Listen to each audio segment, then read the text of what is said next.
C'est pas parce qu'une situation dure, perdue depuis longtemps, qu'elle est appelée à être permanente et éternelle. Dans Luc 18, verset 1 à 8, il leur dit, il y avait dans une ville un juge qui ne craignait point Dieu et qui n'avait d'égard pour personne. Il y avait aussi dans cette ville une veuve qui venait lui dire, fais-moi justice de ma partie adverse. Ça veut dire littéralement, rends-moi ce qui m'appartient. Pendant longtemps, le juge unique, c'est une représentation de Satan. Pendant longtemps, il refusa, mais ensuite, il dit en lui-même, toi que je ne craigne point Dieu et que je n'ai d'égard de crainte de personne, néanmoins parce que cette veuve m'importune. L'importunité, c'est une attitude de quelqu'un qui fait un sitting.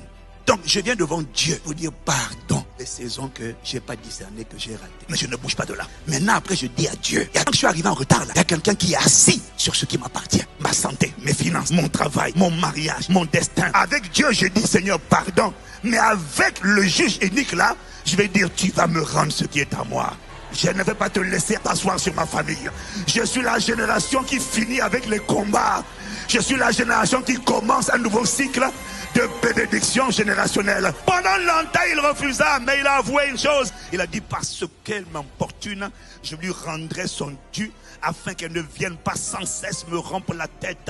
Donc, il est en train d'avouer que ses prières, ses insistances lui donnaient des maux de tête. Il est en train d'avouer que son importunité avait un effet sur lui. Même quand il résistait, ça le dérangeait. Il est en train de prophétiser sur ce qu'il va faire si seulement tu continues de importuner et de persister. Je suis venu te dire, tu n'es pas loin, tu n'es pas loin. Ne lâche pas. Alors, je tiens à te dire, c'est pas parce que ça persiste, ça résiste, que c'est appelé à être permanent. La vérité, c'est qu'il y a un niveau qu'on n'a pas atteint. Ne blâmons jamais Dieu. Le ciel est ouvert. La terre est favorable. Jésus a tout accompli.